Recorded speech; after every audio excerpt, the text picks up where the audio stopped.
तो दोस्तों सभी लोगों का पहले है स्वागत। आप सभी लोगों का बहुत बहुत अभिनंदन है आज के सेशन में।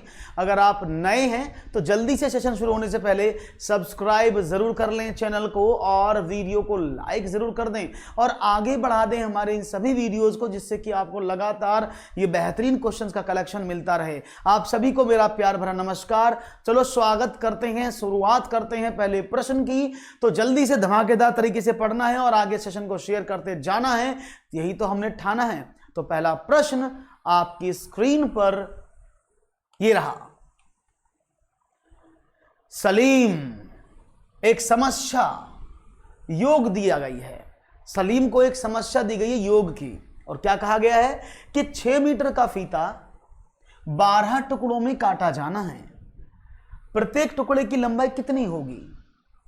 उसने इसे कैसे हल किया? नीचे दिखाया गया। उसने इसको ऐसे हल किया कि 6 डिवाइड बाई 12 आगे इज इक्वल टू 12, 6, 2, 12 क्रॉस, कुछ नहीं बचा। तो क्वेश्चन के अकॉर्डिंग सवाल क्या है कि उसने किस उत्तर 2 मीटर। सलीम के साथ गलत क्या है? उसने क्या गलत किया है ये आपके सामने है। तो उसने क्या काम किया है? मूलभूत तथ्यों के ज्ञान की कमी उसके अंदर है, गलत परिवर्तन उसने किया है, गलत संक्रिया है यानी रॉन्ग ऑपरेशन उसने कर दिया है, या उसमें के ध्यान की कमी है, उसका ध्यान नहीं रहता सवालों को करने में। तो सवाल आपके सामने है, चाहूंगा जवाब मिले तेजी के साथ। पहला सवाल आपके स्क्रीन पर रख दिया था। सलीम को एक समस्या योग दी गई है जो आपके सामने, उसने इस तरह से उसको सॉल्व किया है। तो आपके अकॉर्डिंग इनमें से कौन सा ऑप्शन सही होना चाहिए, कौन सा ऑप्शन गलत होना चाहिए? तो देखते हैं आपका जवाब क्या मिलता है। तो राइट ऑप्शन मिल रहा है यहां पर गलत परिवर्तन, गलत संक्रिया। मैं इनको बता देता हूं, मैंने एक दिन पहले भी बताया था, इसे प्रीवियस क्लास में भी आपको मैंने डिस्कस किया था। इनका मीनिंग क्या होता है। पेडागोगी का धमाकेदार सेशन है, जल्दी से शेयर कर दो और आगे बढ़ा दो तेजी के साथ। Okay, good evening to everyone. Good evening Sarika. तो यहां पर क्या देखते हैं, मूलभूत तथ्यों का मतलब क्या है? उस बच्चे को गुणा भाग जोड़ घटा के साथ साथ कुछ और प्रॉब्लम्स है जिससे वो सवाल सॉल्व नहीं कर पाता। नहीं, एक सवाल में एक से ज्यादा गलतियां अगर वो कर देता है तो मूलभूत समस्याओं के अंतर्गत आती हैं। गलत संक्रिया का मतलब होता है रॉन्ग ऑपरेशन, यानी बालक को बोला 6 डिवाइड बाई 12, बालक ने 6 गुणा 12 कर दिया। तो अगर बालक ऐसी गलती करता है जहां पर वो समस्याओं को करते समय जिस ऑपरेशन को बोला जाए उसके अलावा किसी और ऑपरेशन को यूज कर लेता है, उसको गलत संक्रिया के नाम से जाना जाता है। ओके, बात आती है गलत परिवर्तन की, रॉन्ग चेंज। उसने क्या काम किया समझना। क्वेश्चन के अकॉर्डिंग 6 में 12 का भाग करना था, उसने गलत चेंज कर दिया, उसने 12 में 6 का भाग कर दिया। तो यह गलत परिवर्तन हो गया है। उसने टुकड़े को फीता और फीते को मीटर मान लिया, जिस वजह से प्रॉब्लम हुई, और इस प्रॉब्लम का समाधान क्या निकला? दैट इज गलत परिवर्तन। तो राइट ऑप्शन था option number B is the right option. Is it clear? B is the right option. आपको समझ में आ गया होगा क्यों है। मैंने एक एक स्टेप इस एक एक चीज की आपको बता दिया है कि ये गलत क्यों है, सही क्यों है। ओके, नेक्स्ट क्वेश्चन की बात करते हैं और देखते हैं एक और सवाल क्या है। व्यवस्थित तरीके से चित्र जैसी विभिन्न वस्तुएं छांटने और व्यवस्थित करने की बच्चे की क्षमता कहलाती है। क्या कहलाती है? 1 संरक्षण, आत्मसातीकरण, संवर्धन या क्रमबद्धता। The child's ability to sort and organise various things like pictures in an orderly manner is called what? A conservation,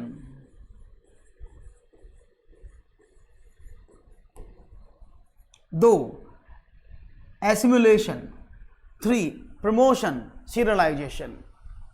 क्या जवाब होगा? कभी कभी छोटी छोटी बातें बड़े बड़े देशों में होती रहती हैं, तो ये चलती रहती है, इनको तो देखना पड़ेगा, झेलना पड़ेगा, है ना। चलो, तो यहां पर देखते हैं जवाब क्या मिलता है आप लोगों का। सवाल आपके सामने है, चाहूंगा जवाब भी आपके सामने मिले, वो भी एक अच्छा सुंदर सुंदर प्यारा प्यारा न्यारा न्यारा सा जवाब मिलेगा। देखते हैं जवाब क्या मिलता है। देखो, व्यवस्थित तरीके से चित्र जैसी विभिन्न वस्तुएं छांटने, यानी तरीका व्यवस्थित है, उसमें क्या करना है? चित्र जैसी विभिन्न वस्तुएं छांटनी है। यानी चित्र जैसी विभिन्न वस्तुओं का मतलब क्या है कि उसमें कुछ वस्तुएं रखी, उनको छांटने की बात की जा रही है। उसको व्यवस्थित करने की बच्चे की क्षमता, यानी किसी चीज को अरेंज करने की बच्चे की क्षमता क्या कहलाती है, समझना। कंजर्वेशन नहीं होता, कंजर्वेशन में बच्चा उन नियमों को जानता है, उन सिद्धांतों को समझता है जो उसके सवालों में दिए जाते हैं। आत्मसातीकरण की मैं बात करता हूं। आत्मसातीकरण का मतलब होता है कि बच्चा एसिमिलेशन करता है, उन चीजों को अपने अंदर समाहित कर लेता है। बात आता है संवर्धन। अगर मैं संवर्धन की बात करता हूं उसका मतलब होता है प्रमोशन। तो प्रमोशन नहीं होता, लेकिन बच्चे की व्यवस्थित करने की कला को, चीजों को अरेंज करने की चीज क्या कहलाती है? दैट इज क्रमबद्धता। अगर बच्चा चीजों को क्या कर रहा है? अरेंज कर रहा है, व्यवस्थित कर रहा है, इसका मतलब क्या है? या तो वो उनको ऑर्डर में लगा रहा है, असेंडिंग में, डिसेंडिंग में, एक पर्टिकुलर ऑर्डर वो फॉलो कर रहा होगा, तो उसको क्रमबद्धता या सीरियलाइजेशन कहते हैं। तो राइट ऑप्शन था ऑप्शन नंबर डी, एकदम सही जवाब। Serialisation is the right answer. One more question. किसने पियाजे के विकास के संज्ञानात्मक चरणों का विरोध किया था और महसूस किया था कि स्कूल के बच्चे विकास के संज्ञानात्मक चरण से विषय सामग्री की जटिलता का मिलान करने की कोशिश करते हैं तो अपना समय बर्बाद करते हैं? इनमें से किस महानुभव ने पियाजे साहब को अपोज किया था, कॉन्ट्राडिक्टरी किया था? वाइगॉत्स्की, ब्रूनर, वान हेले या Ausubel? Who opposed the cognitive stage of Piaget's development? Did you realize that school children are wasting time trying to match the complexity of subject material to the cognitive stage of development? What is the right answer? That is Vygotsky, Brunner, Van Helle, Asubel. So right option B. Please mention your question number while you are giving your answer. उसको भी जरूर mention कर दिया करें। तो यहां पर जवाब बहुत ही बढ़िया। देखता हूं किसने पेडागॉजी को बहुत अच्छे से पढ़ा है, कौन सोचता है इसका जवाब एकदम सही होगा। आप में से कितने लोग हैं जिन्होंने इसको पढ़ा है, समझा है, और कितने लोग सीडीपी के धुरंधर हैं? तो जवाब यहां मिलेगा और जवाब मिला है वाइगॉत्स्की, बी। तो बता दें आपको, Vygotsky is not the right answer, क्योंकि वाइगॉत्स्की ने समाज में रहकर सीखा जाता है। इन्होंने कहा था संज्ञानात्मक पक्ष में, कॉग्निटिव डोमेन में भी समाज में रहकर सीखा जाता है। कुछ पक्ष पर वाइगॉत्स्की इनके साथ में थे, कुछ बातों पर अलग थे, लेकिन ब्रूनर ने इसको अपोज किया था। कॉग्निटिव डेवलपमेंट को ब्रूनर ने इसके अपोज किया था, इसको विरोध किया था कि ये बच्चे यहां पर रह करके अपना टाइम वेस्ट करते हैं। और आप सभी जानते हैं कि विकासात्मक संज्ञानात्मक चरणों में 4 चरण तो पता होंगे ना कौन कौन से हैं? तो मुझे कमेंट सेक्शन में करके बताएंगे ना आप 4 चरण कौन कौन से हैं? पहला मैं बता देता हूं, जिसको गति संवेदी अवस्था या सेंसर मोटर स्टेज बोलते हैं। 3 आपको बतानी है कमेंट सेक्शन में। ओके, तो राइट ऑप्शन क्या था? ब्रूनर। वान हेले ने क्या दिया था? ज्योमेट्री लेवल ऑफ थिंकिंग, यानी ज्योमेट्री लेवल ऑफ थिंकिंग का सिद्धांत किसका था? वान हेले का था, जहां पर उन्होंने ज्यामिति स्तर के सिद्धांत के बारे में बात की, जहां उन्होंने टोटल 5 स्टेप बताए थे। ओके, आगे बढ़ते हैं। एक और सवाल आपकी स्क्रीन पर। 5वीं कक्षा के अध्याय धाई और सैकड़ा, 2 अभ्यास दिए गए हैं, दाई और सैकड़ा से शिक्षक ने सेंटीमीटर में दी गई लंबाई मिलीमीटर में और उसके विपरीत परिवर्तित करने के लिए छात्रों से कहा। यह प्रश्न संदर्भित करता है किस चीज को? उच्च स्तरीय चिंतन को, निम्न स्तरीय चिंतन को, विश्लेषणात्मक चिंतन को, या स्थानिक चिंतन को? यानी teachers from chapter 10s and 100s in the 5th grade asked students to convert length into centimeter to millimeter and vice versa. The question refers to what? High level thinking, low level thinking, analytical thinking और spiral thinking? ओ बहुत बढ़िया अजय जी, बहुत ही बढ़िया, nice answer आपने दिया है, एकदम सही जवाब पकड़े हैं, आपका जवाब एकदम सही है, बहुत बढ़िया। तो देखते हैं आपका जवाब आगे क्या मिलता है। मैं देख रहा हूं आपके जवाबों पर, सवालों के जवाब क्या मिलते जा रहे हैं। Let's start. पोल पर दीजिएगा आंसर, जवाब आपके समक्ष रख दिए गए हैं और यहां पर ऑप्शन मिल रहा है लो लेवल। किसी ने लो लेवल कहा, किसी ने एनालिटिकल लेवल का। बता देता हूं, देखो बच्चा कक्षा 5 का है और कक्षा 5 में बालक क्रिएटिव लेवल पर पहुंच जाता है। अकॉर्डिंग टू ब्लूम्स टैक्सोनॉमी, मैंने बताया भी था कि ब्लूम्स टैक्सोनॉमी को 2 पार्ट में बांटा गया है। मैं बता देता हूं, फिर भी एक बार ध्यान रहेगा आपको। जो हमारी ब्लूम्स टैक्सोनॉमी है वो 2 पार्ट में बटी है, एक हाई लेवल, एक लो लेवल। लो लेवल में जो उद्देश्य होते हैं वो 3 होते हैं, मैं लिख देता हूं, जिसमें ज्ञान, बोध और प्रयोग होता है। हमारा जो हाई लेवल है वो भी 3 पार्टों में बटा है, जिसमें विश्लेषण, संश्लेषण और मूल्यांकन होता है। याद है ना, ये हमारे ब्लूम साहब ने अपनी टैक्सोनॉमी में 6 अंग बताए थे। इन 6 अंगों के बारे में आप सब जानते होंगे। तो अगर बच्चे के लो लेवल की बात करते हैं तो लेवल पर ज्ञान बोध और प्रयोग वो करता है, हाई लेवल पर ये काम करता है। लेकिन बच्चे के ऊपर भी आधारित होता है। कक्षा 1 से लेकर 5 तक ब्लूम्स टैक्सोनॉमी पढ़ाई जाती है। एक टैक्सोनॉमी चलेगी जिसमें पहला लेवल होता है रिमेंबरिंग का। कक्षा 1 में वो रिमेंबरिंग करने की कोशिश करता है, चीजों को याद करने की कोशिश करता है। उसके बाद वो अंडरस्टैंडिंग करता है कि कौन सी छोटी संख्या कौन सी बड़ी है। उसके बाद उनका वो प्रयोग शुरू करता है। और यहां कक्षा 5 का बच्चा है, क्या आप जानते हैं कि कक्षा 5 में बालक को आपने दहाई से सैकड़े में बदलने के लिए कहा, मिलीमीटर से सेंटीमीटर में बदलने के लिए कहा, जो कक्षा 2 की बात है।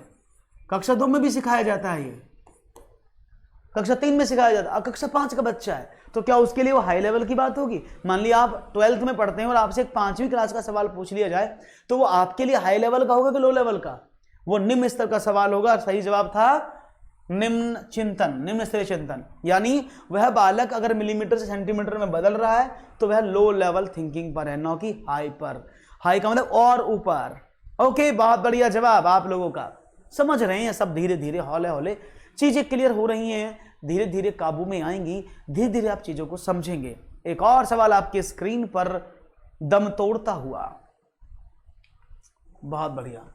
ऐसे छात्र जिन्हें प्रति 10 खंड कुशन एयर छड़, बीज गणितीय टाइल्स, बीज गणितीय घन, जियो बोर्ड, 10 ग्राम, काउंटर, पासा आदि जैसे कार्य अनुभवों और जोड़ तोड़ के उपयोग की आवश्यकता होती है, वो होते हैं ज्ञानेंद्रिय चरण पर, प्रत्यक्ष संक्रियात्मक चरण पर, पूर्व संक्रियात्मक चरण पर या औपचारिक संक्रियात्मक चरण पर।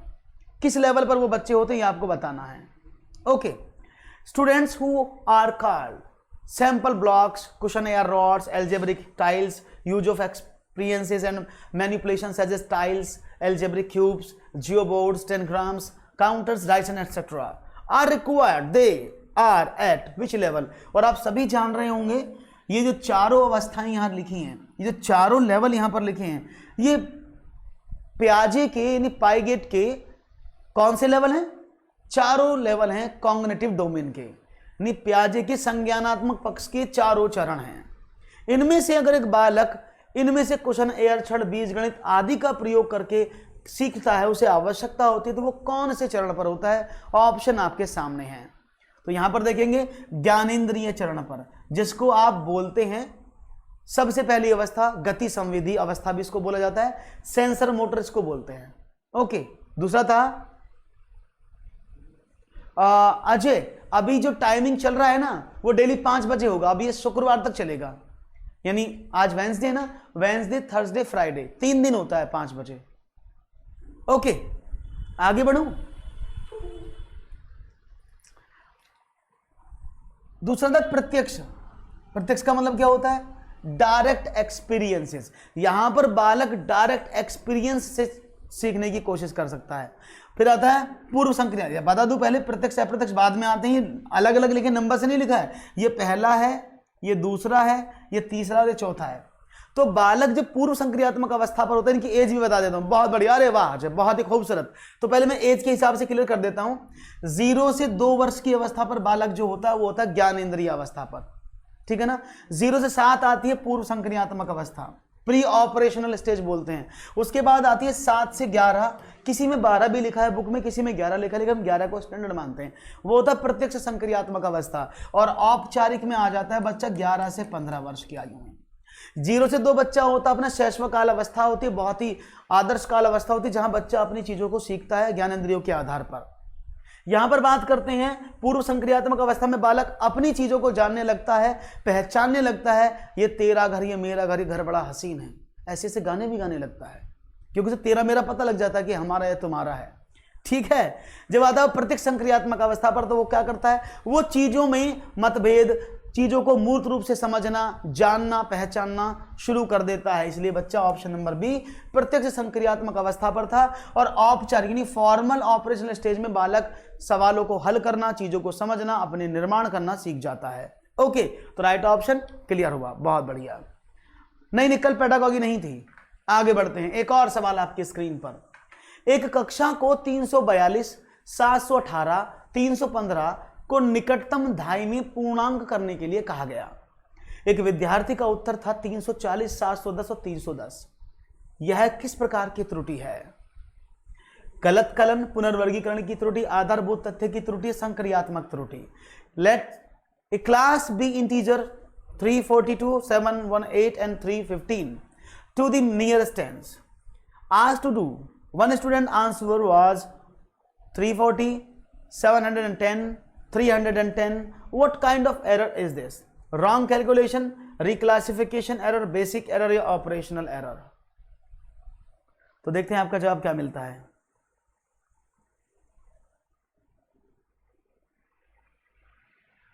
चाहूंगा जवाब तेजी के साथ मिले भाई साहब, गलत ना होना चाहिए, तभी फायदा। गलत हो जाता है तो दिक्कत हो जाती है।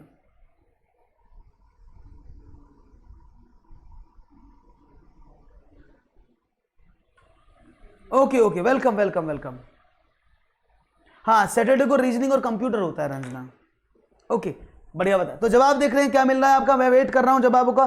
भाई ये जो ऑफलाइन देख रहे हैं वो भी कमेंट सेक्शन में कर सकते हैं कमेंट, ऐसा उन पर अपराध नहीं कि वो नहीं कर पाएंगे, कोई दिक्कत नहीं है उनको करने में। आप लोग भी कर सकते हैं, ऐसा कोई प्रॉब्लम नहीं है, सबके लिए बराबर है।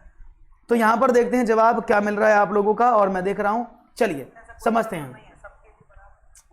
तो मैं कमेंट भी पढ़ लूँ आप लोगों के, धीरे धीरे कमेंट मुझे मिल रहे। लाइक शेयर ठोकते रहना, लाइक शेयर में कंजूसी नहीं करने का। ओके, तो आपने क्या देखा? किसी ने कहा गलत कलन, किसी ने कहा पुनर्वर्गीकरण, किसी ने कहा आधारभूत, किसी ने कहा गलत संक्रिया। यह संक्रियात्मक त्रुटि, प्रोसीजरल एरर भी इसको बोल देते हैं, इसको प्रोसीजरल एरर भी बोल देते हैं। अब समझो एक बालक है, पहले सबसे पहले क्या समझते हैं? सवाल को समझते हैं। अगर आप सवाल को समझ जाते हैं तो क्वेश्चन अपने आप आपका क्लियर हो जाता है, नहीं समझते हैं तो सवाल क्लियर नहीं होगा। तो पहले सवाल को समझते हैं, चीजों को जानते हैं और मानते हैं, और देखते हैं आखिरकार आपका सवाल किस तरह से आता है। देखो, कक्षा को 342,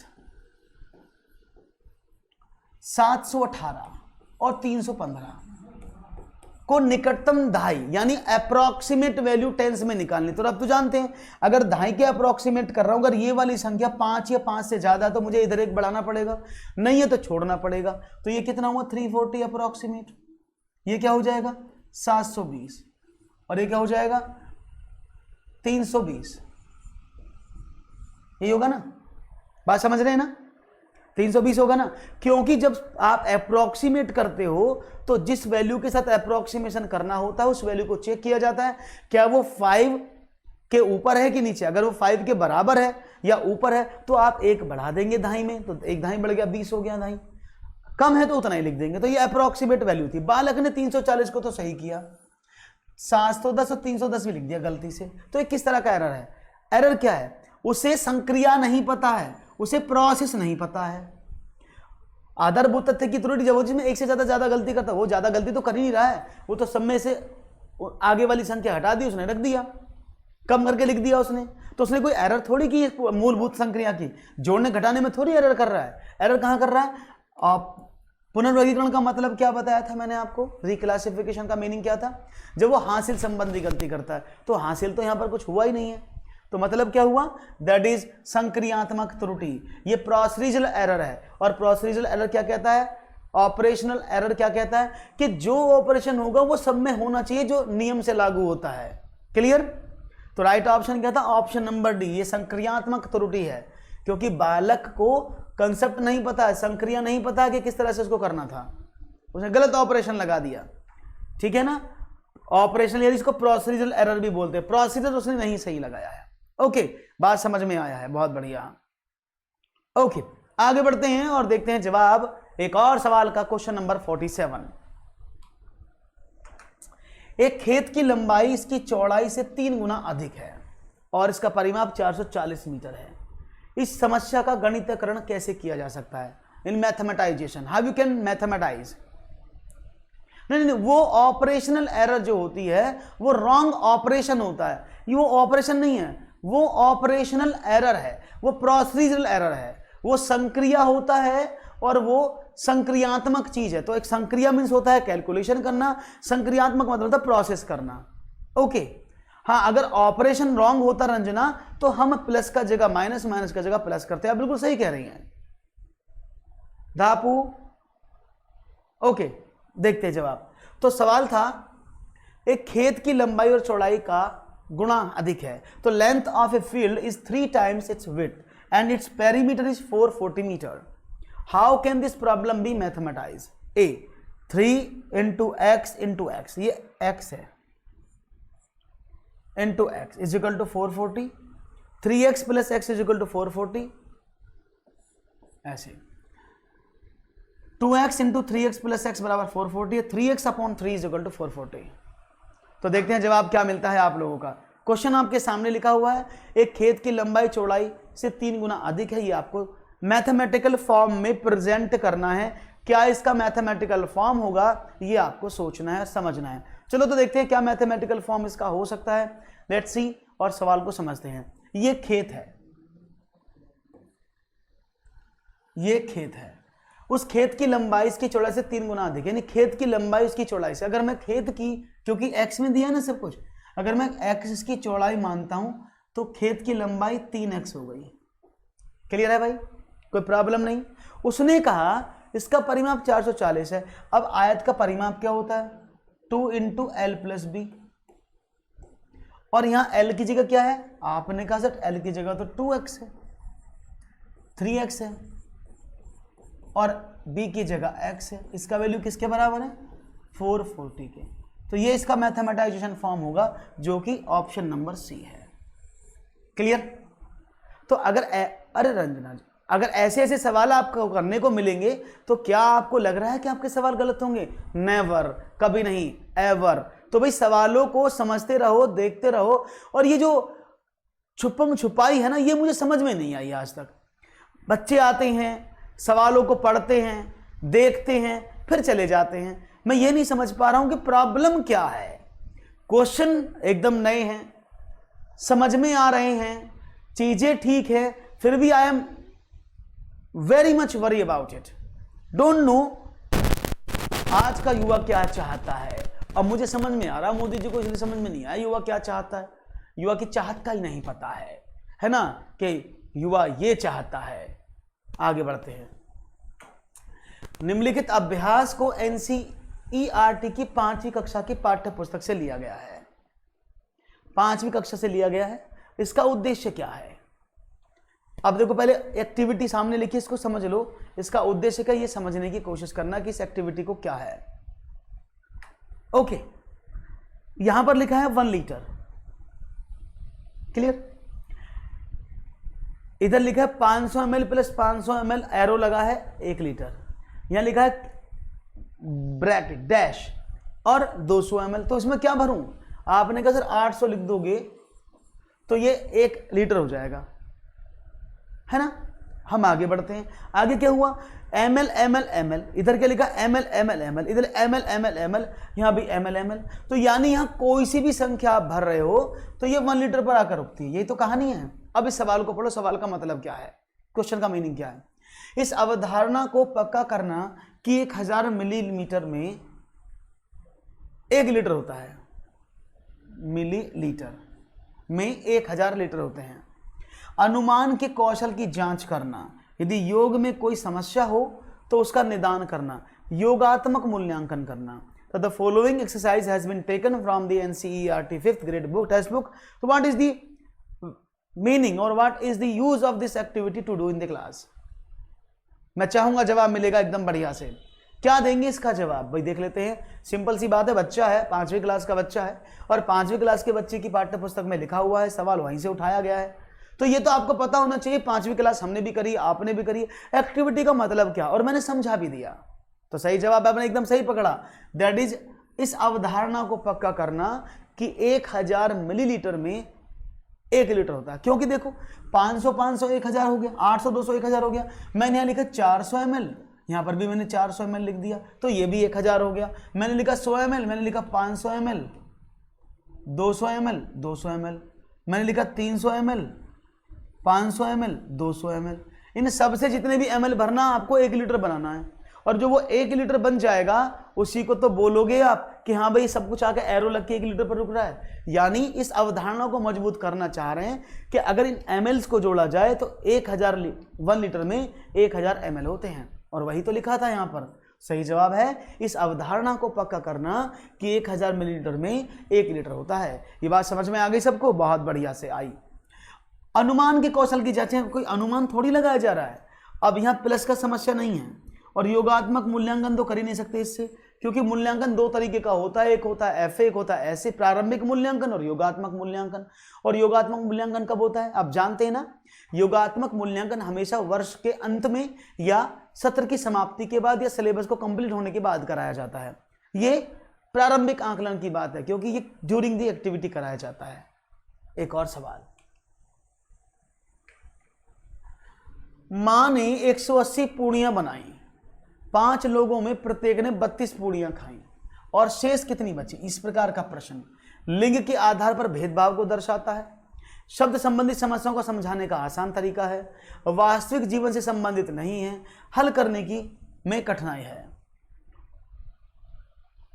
इससे आसान देख लो कोई हो तो। Mother made 180 puris, each of the 5 people ate 32 puris. At how much was left? This types of questions is based on indicates discrimination on the basis of gender. An easy way to understand word related problems is not related to the real life or difficult to solve. तो what is your answer? आज बच्चे यार बड़े दिमाग खराब होता है आपको पढ़ाने में। पता नहीं कल सारे बच्चे थे, अचानक आज एक भी बच्चा नहीं दिख रहा, पता नहीं क्या प्रॉब्लम हो जाती है। फिर मुझे लगता है कि मुझे वो घिसे पिटे सवाल पढ़ाने चाहिए, क्योंकि मजा तब आता है जब बहुत सारे लोग होते हैं पढ़ाने में। अब यहाँ पर देखो 7, 8, 10 बच्चे पढ़ रहे हैं, तो ये एक एडुकेटर की भी इंसल्ट हो जाती है इससे कि हाँ भाई हम पढ़ाने वाले, इससे बड़े तो हम अपनी अनअकैडमी पर पढ़ा लेते हैं। कम से कम बच्चे तो बहुत सारे होते हैं पढ़ने वाले, पता नहीं यहाँ पर क्या है, क्या पढ़ना चाहते बच्चे समझ नहीं आता। अजय आप समझ रहे हैं इस चीज को, अच्छा है, इसलिए बनाए भी जाते हैं अच्छी तरीके से, लेकिन बच्चे तो समझने को तैयार ही नहीं है। जो बिल्कुल रटे रटाए क्वेश्चन है उन्हें सब पढ़ लेंगे, उनमें सब आ जाएंगे। जो अच्छे क्वेश्चन हैं कोशिश करते उनमें कोई नहीं आता। चलो खैर उनकी मर्जी। तो सवाल क्या था? सवाल था शब्द संबंधी समस्या को समझाने का आसान तरीका है। शब्द संबंधी समस्या को समझाने का आसान तरीका है, इससे आसान और कुछ नहीं। हाँ मुझे पता है दापू आप सब लोग कर रहे हैं, लेकिन समझ नहीं आ रहा मुझे प्रॉब्लम किस चीज की है, क्या कष्ट है, क्या पीड़ा है। कोई बात नहीं, जिसको पढ़ना है वो पढ़ेगा, नहीं पढ़ना होगा तो नहीं पढ़ेगा, नो इशू। चलो बढ़ते हैं आगे, देखते हैं सवाल क्या मिलता है आपका जवाब। Okay let's do it. Okay समझते हैं सवाल का जवाब क्या मिला। हाँ कोई बात नहीं, I am here to help you out, मैं हूं ना बताने के लिए, टेंशन ना लो। ओके तो वास्तविक जीवन से संबंधित समस्या तो सही था, तो इसलिए ऑप्शन नंबर बी। कोई बात नहीं, कोई आए या ना आए, हम तो पढ़ाएंगे ही, अपना काम हमें करना है। चलो देखते हैं। एनसीएफ 2005 महत्वाकांक्षी, सुसंगत और महत्वपूर्ण गणित के शिक्षण की बात करता है। निम्न में से किसका अर्थ महत्वपूर्ण नहीं है? महत्वाकांक्षी शब्द की बात करता है। एनसीएफ 2005 महत्वाकांक्षी, सुसंगत और महत्वपूर्ण गणित के शिक्षण की बात करता है। निम्न में से किसका अर्थ महत्वपूर्ण नहीं है? एक, वह जिस पर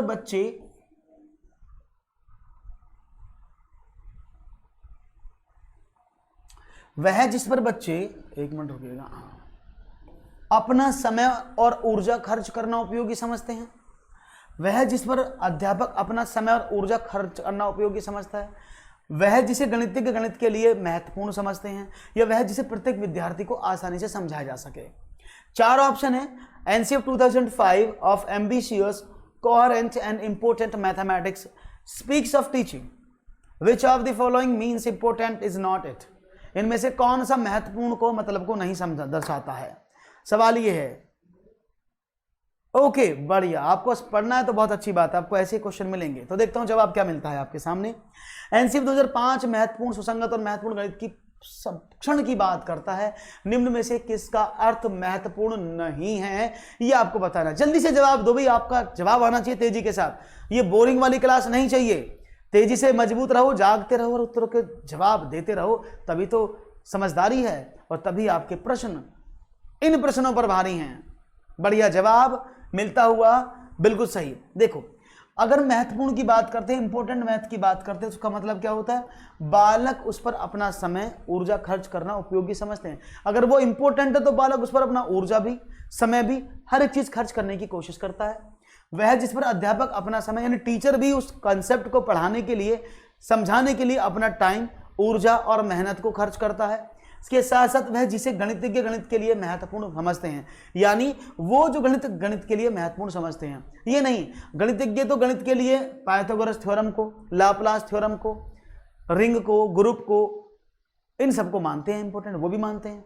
तो गणितज्ञ के अकॉर्डिंग बच्चे को नहीं पढ़ाया जाता है, बच्चे को एनसीएफ के अकॉर्डिंग पढ़ाया जाता है। इसलिए चाइल्ड सेंट्रिक एजुकेशन को रखा गया है एनसीएफ 2005 के अनुसार, जिससे बालक को उसके लेवल से जाकर समझाया जा सके, है ना, बात क्लियर है।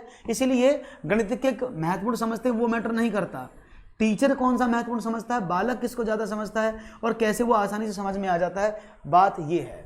ओके, बात समझ में आ गई, कोई प्रॉब्लम तो नहीं है, बहुत बढ़िया। आगे बढ़ते हैं, एक और सवाल की बात करते हैं और देखते हैं नया सवाल आपकी स्क्रीन पर ये रहा।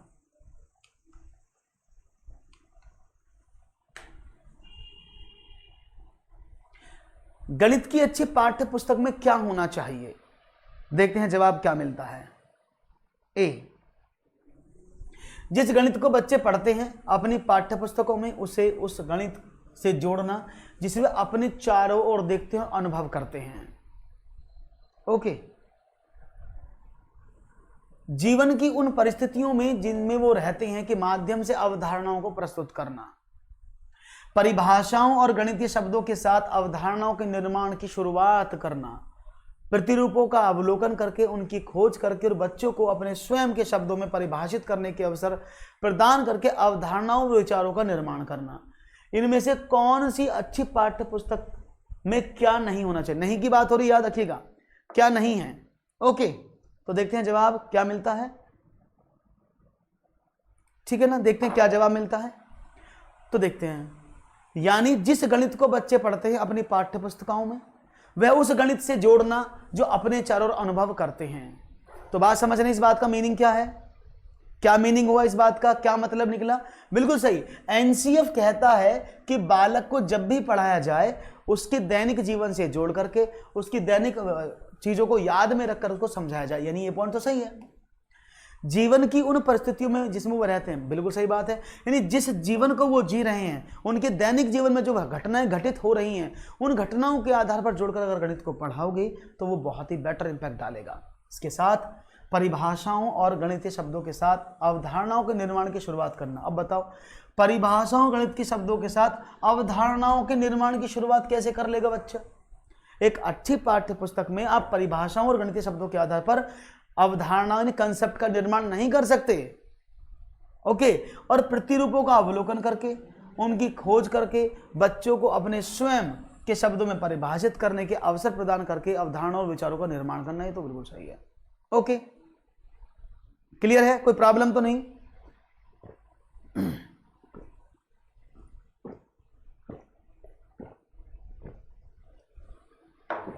आगे बढ़ूं, एक क्वेश्चन और लिया जाए। Okay, one more question. समझ में आ गया ना सबको, कोई ऐसा साथी तो जिसको समझ में ना आया हो, सबको समझ में आया। एक और सवाल, निम्न में से कौन सी गणित की अच्छे पाठ्य पुस्तक की विशेषता, देखो मैं निशान लगा रहा हूं, नहीं है। इनमें से कौन सी पाठ्य पुस्तक की विशेषता नहीं है, ये आपको बताना है।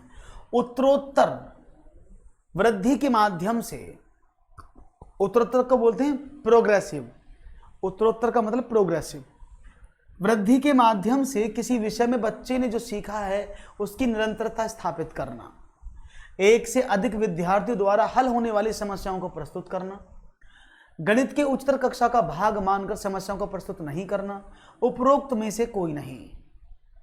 तो देखते हैं सीटेट का नोटिफिकेशन। मीनू जी, मुझे लगता है सीटेट का नोटिफिकेशन तो अब दिसंबर वाला ही आएगा, क्योंकि जुलाई में तो एग्जाम होना नहीं, सीटेट ने पहले से अनाउंस कर दिया है।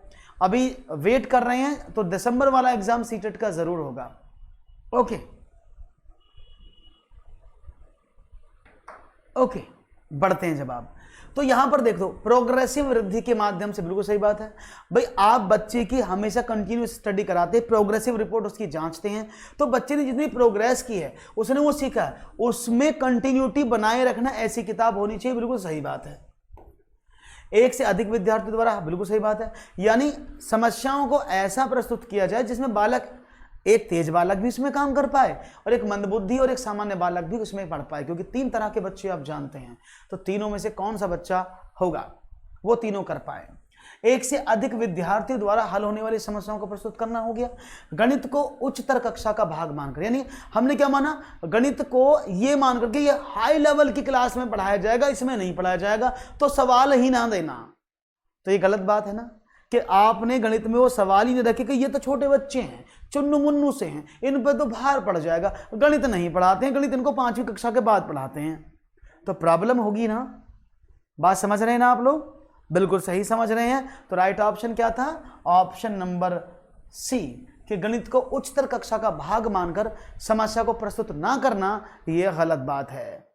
ओके, बात समझ में आ गई, कोई प्रॉब्लम तो नहीं। तो सी जवाब आपने भी सही समझा, मैंने भी आपको बताया। तो बढ़ते हैं एक और सवाल की तरफ, देखते हैं क्या आपका इसमें उत्तर आया और कैसा होता है ये प्रश्न।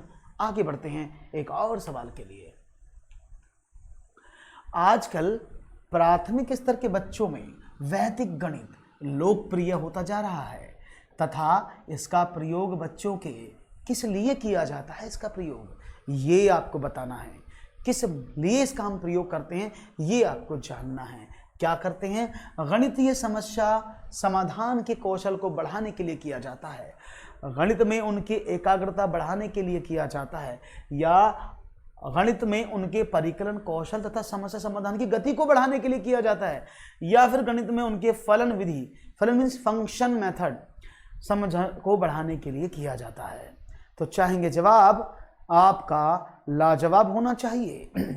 क्या बात है। तो देखो, आपने कई बार सुना होगा, अरे हमारे मास्टर जी तो वैदिक मैथमेटिक्स से हमको पढ़ाते हैं, अच्छा तेरा गणित इतना तेज क्यों है, इतना फास्ट क्यों है, काहे को तुम शकुंतला देवी बन गई, कैसे आर्यभट्ट बने जा रहे हो, कैसे आप ब्रह्मगुप्त बन रहे हो, कैसे आप रामानुजन के जैसे होते जा रहे हो। तो सबका एक ही जवाब, मैं वैदिक मैथमेटिक्स से सवालों को सॉल्व करता हूँ। और ये जो वैदिक मैथमेटिक्स है, यही मैथमेटिक कंसेप्चुअल मैथ होता है, इसीलिए ये लोकप्रिय होता जा रहा है, क्योंकि इसको पढ़ने से, इसकी तरीके से सवालों को हल करने से जो सवाल करने की स्पीड है, जो समस्याओं को हल करने की स्पीड है, वो बहुत तेज हो जाती है। इसीलिए सही जवाब था गणित में उनके परिकलन कौशल तथा समस्या समाधान की गति को बढ़ाने के लिए, या फिर सिर्फ कौशल को बढ़ाने के लिए, या फिर एकाग्रता बढ़ाने के लिए, ना जी ना, सिर्फ उनकी स्पीड को बढ़ाने के लिए, गति, समस्या समाधान को, समस्या को तेजी से फास्ट सॉल्व करने के लिए, इसीलिए लोकप्रिय होता जा रहा है। बहुत बढ़िया। एक और सवाल आपकी स्क्रीन पर ये रहा, एक अच्छे गणित अध्यापक में एक अच्छा संचार कौशल तथा परिमोत्तर प्रश्न का अच्छा ज्ञान होना चाहिए, अवधारणात्मक ज्ञान, समझ तथा गणित को वास्तविक जीवन से जोड़ने की क्षमता होनी चाहिए, संख्या प्रणाली, बीज गणित तथा ज्यामिति का अच्छा ज्ञान होना चाहिए, समस्या को तुरंत समाधान करने की योग्यता होनी चाहिए। इनमें से कौन सा जवाब आप देंगे? चाहूँगा जवाब मिले। एक अच्छे गणित के अध्यापक के रूप में आप क्या देखते हैं? अच्छा संचार कौशल तथा परिमोत्तर प्रश्न का अच्छा ज्ञान, अवधारणात्मक ज्ञान, समझ तथा गणित को वास्तविक जीवन से जोड़ने की क्षमता, संख्या प्रणाली, बीज गणित तथा ज्यामिति का अच्छा ज्ञान, यह समस्या को तुरंत समाधान करने की योग्यता।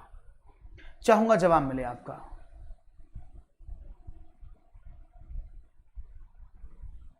ओके, तो यहां पर मिल रहा है मुझे बी, क्योंकि कई बार हम कहते हैं ना, बड़ा है तो बेहतर है, कई बार सोचते हैं ना कि बड़ा है तो बेहतर है, तो हमेशा बड़ा है तो बेहतर नहीं होता है। देखते हैं, तो एक अच्छा संचार कौशल होना चाहिए, लेकिन अच्छे अध्यापक में संचार कौशल के साथ साथ अवधारणात्मक ज्ञान, कंसेप्चुअल नॉलेज, अंडरस्टैंडिंग, गणित को रियल लाइफ से कनेक्ट करने की एबिलिटी, ये सब होनी चाहिए। अगर उसके अंदर ये सब है तो आप समझ लेना वही सबसे अच्छा टीचर आपके लिए होगा। तो राइट ऑप्शन बी एकदम सही जवाब होगा आपका इसका। ओके, बहुत बढ़िया। हाँ हाँ, इस मंथ पेडागॉजी चलेगा, इस मंथ पेडागॉजी चलेगा। मैंने बताया ना, मैं आपको बता देता हूं, 3 दिन महासंग्राम होता है जो 2 बजे होता है, 3 दिन पेडागॉजी होता है जो शाम को 5 से होता है, 1 दिन कम रीजनिंग होता है जो शाम को 5 बजे सैटरडे में होता है। ओके, बी उड़ेगा पंकज जी, लो जी बी उड़ा दिया, पंख लगा दिए इसको, अब तो ये उड़ेगा ऐसे मछली की तरह नहीं, बिजली की तरह उड़ेगा।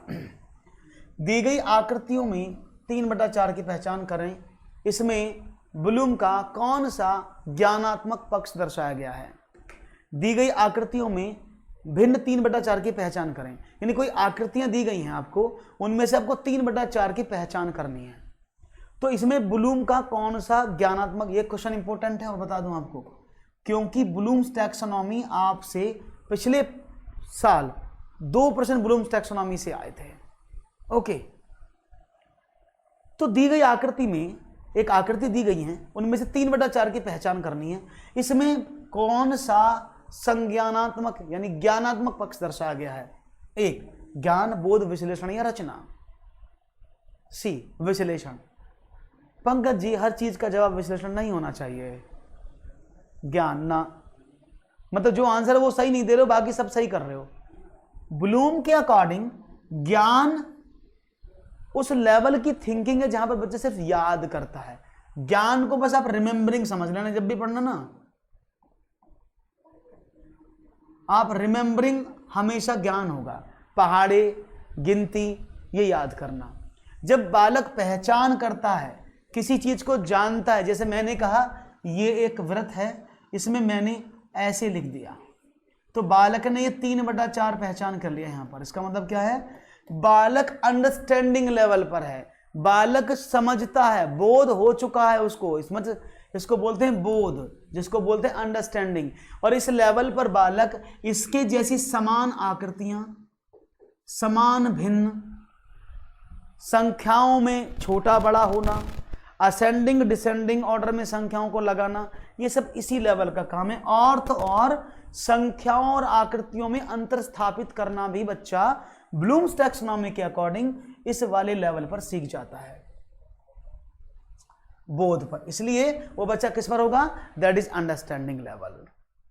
हाँ बालक में समझ है तो फिर भी उड़ेगा, फिर भी उड़ गया, लो जी पंख लगा दिए इसके।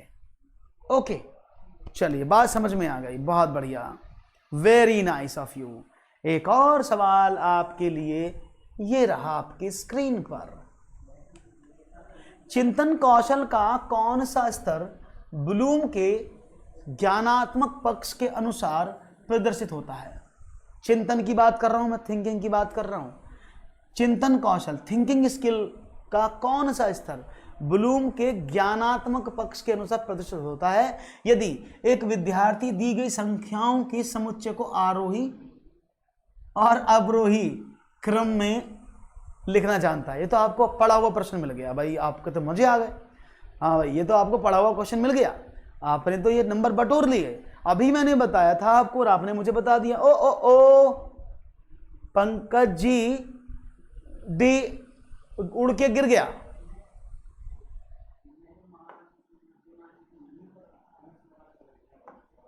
हाँ okay, no issue no issue no issue, as per your choice you can do. तो भाई अभी मैंने बताया था कि भाई अंतर कर रहा है। अभी मैंने बताया संख्याओं को बढ़ते क्रम में, आरोही अवरोही क्रम में लगाने का जब बच्चा काम करता है तो वो बच्चा किस पर होता है, वो अंडरस्टैंडिंग लेवल पर होता है। अभी मैंने बताया कि 2 चीजों में अंतर स्थापित कर सकता है, संख्याओं को आरोही या अवरोही क्रम में, असेंडिंग या डिसेंडिंग ऑर्डर में लगाने का काम करता है। तो क्या होता है, वही होता है जो मंजूर खुदा होता है, विश्लेषण नहीं होता। क्लियर, कोई प्रॉब्लम तो नहीं, बात समझ में आ गई, क्लियर है बात, कोई परेशानी तो नहीं साहब। आगे बढ़ जाएं, करें नए प्रश्न की बात। ओके तैयार हैं सब साहब, ये रहा आपका प्रश्न नंबर नेक्स्ट। अनिल 2-3 अंकों की संख्याओं को उनके मानक घटकों के में विभाजित कर सकता है। मतलब उनके जो बेस स्टैंडर्ड कंपोनेंट्स हैं उनमें कन्वर्ट कर सकता है। जैसे 400 किसको उसने लिखा 400 जमा 20 जमा 1, ओके, वह है अनिल 2-3 अंकों की संख्या को उनके मानक यानी स्टैंडर्ड कंपोनेंट्स में विभाजित कर सकता है। तो वह किस अवस्था पर है? एक, वह मिलान अवस्था पर यानी मैचिंग स्टेज पर है, वह प्रारंभ इनिशियल स्टेज पर है, वह गुणनखंडीय अवस्था यानी फैक्टराइजेशन स्टेज पर है, या वो विभाजनात्मक अवस्था यानी डिविजनल स्टेज या स्प्लिट स्टेज पर है। तो देखते हैं, जब बालक 421 को, तो ये चारों अवस्थाएं आपको पता होनी बहुत ज़रूरी हैं। अगर आपको ये चारों अवस्थाएं पता हैं तो आपका क्वेश्चन आसानी से हो जाएगा। अगर ये चारों अवस्थाएं आपको नहीं पता हैं तो प्रॉब्लम है। तो पहले आपको इन चारों अवस्थाओं के बारे से पहले बता दूं, इसका सही जवाब है ऑप्शन नंबर, एकदम सही पकड़े हैं, डी।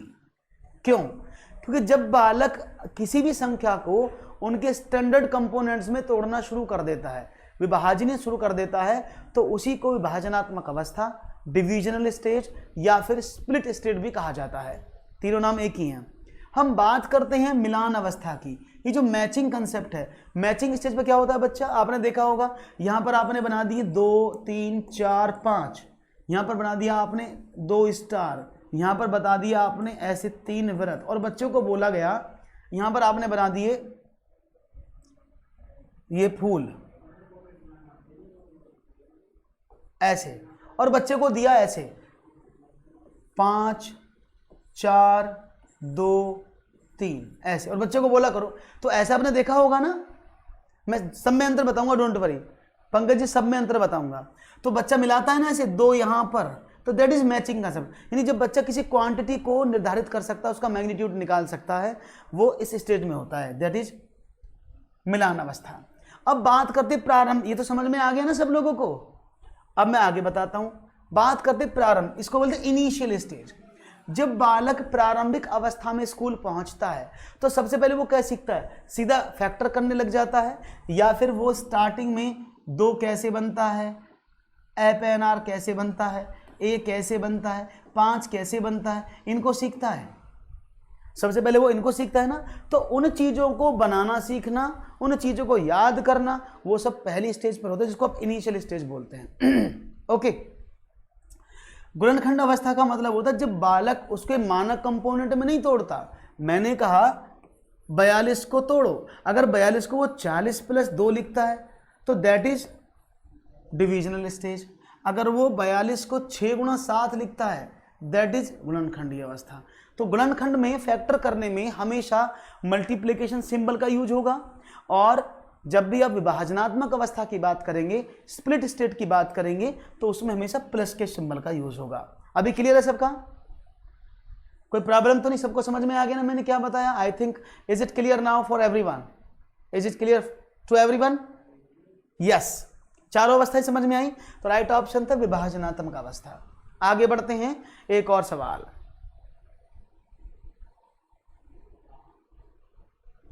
एक बालक पर 4 पेंसिल हैं और 8 बालक कितनी पेंसिल होंगी? हाँ, ये फैक्टरल स्टेज होगा, बिल्कुल। ओके। एक कक्षा 6 में एक शिक्षिका ने रचनात्मक मूल्यांकन FA के लिए परिचय हेतु विषय रखा हिंदी अरबी अंक रोमन अंक से अधिक प्रभावशाली हैं। हिंदी अरबी अंक रोमन अंक से अधिक प्रभावशाली हैं। रचनात्मक मूल्यांकन यानी FA किस गतिविधि का उद्देश्य क्या है? बोध का आकलन, ज्ञान का आकलन, विश्लेषण का आकलन, या सृजनात्मकता का आकलन? यानी what is the use of this activity that Hindu Arabi numbers are more effective than Roman number? So what is the purpose of this activity? A, that is बोध का आकलन, it means assess of perception. ज्ञान का आकलन, that is assess of knowledge. विश्लेषण का आकलन यानी असेसमेंट ऑफ एनालिटिकल स्किल्स, और that is creativity, assessment of creativity. तो यहां पर देखते हैं, हाँ बिल्कुल सही कहा देती है आपने। तो देखते हैं जवाब क्या मिलता है आप लोगों का। सवाल का जवाब तेजी के साथ दीजिएगा। हाँ, फॉर्मल जो एग्जाम होता है ना, ये फॉर्मल इवेल्युएशन, ये ड्यूरिंग द सेशन होता है, यानी जब आप परीक्षा दे रहे होते हैं, यानी जब स्टडी कर रहे होते हैं, उसी दौरान FA होता है। और उस कोर्स को ख़त्म होने के बाद या उस टाइम सीमा को ख़त्म होने के बाद हम आपको फाइनल रिजल्ट एग्जाम दिलवाते हैं, वही उसका एसए होता है। ओके, तो समझा दें। तो यहां पर सही जवाब दिया है आपने अधिकतर डी, और वो जो एकदम गलत जवाब है, D is not the right answer. मैं आपसे पूछता हूं, ऑप्शन नंबर बी भी मिला है, एकदम गलत जवाब है। अब तो 2 ही बचे हैं, अब तो 2 ही बच गए। तो अगर आप सोच रहे हैं ना कि ए सही जवाब है, तो आप एकदम गलत सोच रहे हैं, ए भी गलत जवाब है। सही जवाब सिर्फ एक लाइफलाइन, दैट इज विश्लेषण का आकलन करना। अब मैं समझाता हूं कैसे। हाँ पंकज जी, मुझे पता था आप यही बोलोगे, इसलिए मैंने पहले बता दिया। ओके, तो समझते हैं। आप सही जवाब देकर सारे जवाब दे दिए, तो सत्यानाश कर दिया। That is C right option है। समझना, मैं आपसे बोलता हूं, एक रचनात्मक मूल्यांकन हो रहा है। मैंने एक टास्क दिया है कि आप मुझे कल ये बताओगे कि रोमन अंकों से ज्यादा हमारे हिंदू अरबी अंक ज्यादा पावरफुल होते हैं। आप क्या करोगे? सबसे पहले क्या करेगा बच्चा? वो अपने पापा से पूछेगा, ट्यूशन वाले टीचर से पूछेगा कि कल को मैडम ने मुझसे पूछा कि रोमन नंबर अंक से ज्यादा अच्छे हमारे हिंदू अरबी अंक होते हैं, भैया क्यों होते हैं? तो वो क्यों के क्वेश्चन को ढूंढता ढूंढता हर जगह जाएगा, गूगल चलाएगा, दादा से पूछेगा, किसी दूसरे मास्टर से पूछेगा, भैया को फोन लगाएगा। यानी कुल मिलाकर के जब उसको कल बोलना है तो वो सब चीज की एनालिसिस करेगा। समझ रहे ना? वो विश्लेषण करेगा। और क्या करेगा? क्या बता सकता है? क्या भाई आपको जब पता होगा तभी तो बता सकते हैं कि क्यों प्रभावशाली है। तो उसने अच्छे से समझा, पढ़ा, एनालिसिस किया, क्या पाया? उसने पाया होगा कि भाई हिंदू अंक, हिंदू अरबी जानते हो ना कौन से होते हैं? जो कैलेंडर आप पढ़ते हो ना, जिसको आप दार्शनिक पद्धति बोलते हो, डेसिमल नंबर सिस्टम जिसको बोलते हो, उसी को हिंदू अरबी अंक संख्यांकन पद्धति कहा जाता है। ओके, तो यहां पर क्या करें? उसने कहा सर जी इसलिए प्रभावशाली हैं क्योंकि हिंदू अरबी अंक में स्थानीय मान होता है, लेकिन रोमन नंबर में स्थानीय मान नहीं, प्लेस वैल्यू नहीं होता। और सर जी एक बात और बताऊं, रोमन नंबर में 0 भी नहीं होता, स्थानीय मान के साथ साथ हमारे हिंदू अरबी अंक में 0 भी होता है। तो इन चीजों के आधार पर उसने एनालिसिस किया, पढ़ा, समझा और बताया। ओके, क्लियर है? तो राइट ऑप्शन क्या था? विश्लेषण, analysis. Is it clear now? एक और सवाल लिया जाए फिर तो। चलो, तो एक और सवाल आपकी स्क्रीन पर यह रहा। पियाजे के अनुसार जब एक बालक औपचारिक क्रियात्मक अवस्था में होता है तो निम्न में से किसका परिचय कराना उचित होता है? यानी अकॉर्डिंग टू पियाजे, when a child was formally functional, if it is a state, then which of the following is appropriate to introduce? That is geometry, ratio and proportion, data handling and numbers. ये तो सबको पता होगा, सब इसका जवाब बताएंगे। और याद रखना कल 5 बजे फिर से ये सेशन होगा। तो अगर आप चाहते हैं इसी तरह के सवालों के सिलसिले आपके साथ चलते रहें और ये बेहतरीन कंटेंट आपको मिलता रहे, तो भैया डेली चैनल पर आओ, समय से पढ़ो, चैनल को सब्सक्राइब करो, टेलीग्राम का लिंक डिस्क्रिप्शन में दिया हुआ है, वहां जाकर फॉलो करो, जिससे कि नोटिफिकेशन लगातार मिलते रहें और अपनी स्टडी को मजबूत बनाओ। तो राइट ऑप्शन मिला है ए, नहीं। जब बालक औपचारिक क्रियात्मक अवस्था में होता है तो सबसे ज्यादा जरूरी है उसे अनुपात और समानुपात सिखाया जाए। जब वो फॉर्मल फंक्शनल स्टेज में होता है तो उसको हम अनुपात समानुपात सिखाते हैं, क्योंकि फॉर्म ज्यामिति तो कक्षा 4 में ही पढ़ लेता है बच्चा, रेखा किरण की परिभाषा वो कक्षा 4 में सीखता है, कक्षा 5 में उससे आगे की चीजें सीखता है। लेकिन जैसे ही वो कक्षा 6 में जाता है तो उसको अनुपात समानुपात का शिक्षण दिया जाता है, जो कि औपचारिक क्रियात्मक अवस्था होती है। ओके, हाँ, ज्यामिति अनौपचारिक में होती है क्योंकि कक्षा 4 में ज्यामिति का इंट्रोडक्शन हो जाता है बच्चे के लिए। ठीक है ना, बात समझ में आ गई? तो राइट ऑप्शन अनुपात और समानुपात, क्योंकि अनुपात समानुपात है तो कक्षा 2 से ही, लेकिन वो डायरेक्टली इंपोज नहीं है। कक्षा 5 में इसका सीधा अलग से चैप्टर होता है। Is it clear? Any issue, any problem? कोई हो तो मुझे बताना। ओके, एक और सवाल लिया जाए। नेक्स्ट क्वेश्चन, एक और सवाल। ज्यामिति के शिक्षक ने कक्षा 6 के सवाल छात्रों को 30 डिग्री तथा 90 डिग्री के कोणों की रचना करने के लिए समद्विभाजक की सहायता से प्रदर्शित करके समझाया। उसके बाद में उसने छात्रों को 15 डिग्री और 45 डिग्री के कोणों की रचना करने के लिए कहा। इस बिंदु पर इस कार्य से शिक्षक का क्या मतलब है? योगात्मक मूल्यांकन के छात्रों के कार्य प्रदर्शन को आकलन करने का उद्देश्य दर्शाता है। छात्रों द्वारा सीखे गए 2 कौशलों को संयुक्त करने और दिए गए कार्य को पूरा करने की योग्यता को आंकलन करने का उद्देश्य को दर्शाता है। प्रत्येक विद्यार्थी को कार्य में व्यस्त रखने का उद्देश्य दर्शाता है। अनुभव के आधार पर सीखे गए अवसरों को देने का उद्देश्य दर्शाता है। तो चाहूंगा जवाब क्या मिलेगा, जल्दी से बताइएगा आंसर। ओके, हेलो हेलो, मैं अभी आपको करता हूँ, मैं क्लास ले रहा हूँ, अभी 5 मिनट में करता हूँ फोन। ओके, बात समझ में आ गई। तो आपने कहा सी, क्योंकि बड़ा है तो बेहतर हो। प्रत्येक ना, कार्य में व्यस्त होने का गलत जवाब है, सी इसका गलत जवाब है, डी भी गलत जवाब है। अरे समझो, ज्यामिति शिक्षक ने कक्षा 6 अपर प्राइमरी का क्वेश्चन है, 30 और 90 डिग्री के कोणों की रचना करना समझा दिया। उसको बोला कि अब तुम 15 और 45 डिग्री के कोणों की रचना करो। इसका मतलब क्या, उसे 2 सवाल दिए, तो छात्रों द्वारा सीखे गए 2 कौशल, जो उन्होंने पहले सीखे दोनों कौशल, अर्धक करना, उनको संयुक्त करने और दिए गए कार्य को पूर्ण करने की योग्यता को दर्शा, वही तो चेक करेगा। तो राइट ऑप्शन बी था, आपने गलत कर दिया, आपका अफसोस, गलत जवाब हुआ। हाँ, बी नहीं उड़ेगी, बी बैठ गई है। ओके, तो चलो भाई, आज के लिए इतना ही। अगर सेशन अच्छा लगा हो तो लाइक जरूर करिएगा और शेयर करिएगा। कल फिर से मुलाकात करता हूं इसी समय इसी जगह, तब तक के लिए दीजिएगा इजाजत। नमस्कार, thank you very much for joining me. और चैनल को सब्सक्राइब जरूर कर लें, साथ में बेल आइकन को भी प्रेस कर दें, जिससे कोई नोटिफिकेशन ना छूटे। फिर भी छूट जाए तो टेलीग्राम चैनल का लिंक डिस्क्रिप्शन में दिया है, वहां पर जाओ, क्लिक करो, ज्वाइन हो जाओ, सारे नोटिफिकेशन फ्री में पाओ। नमस्कार, जय हिंद।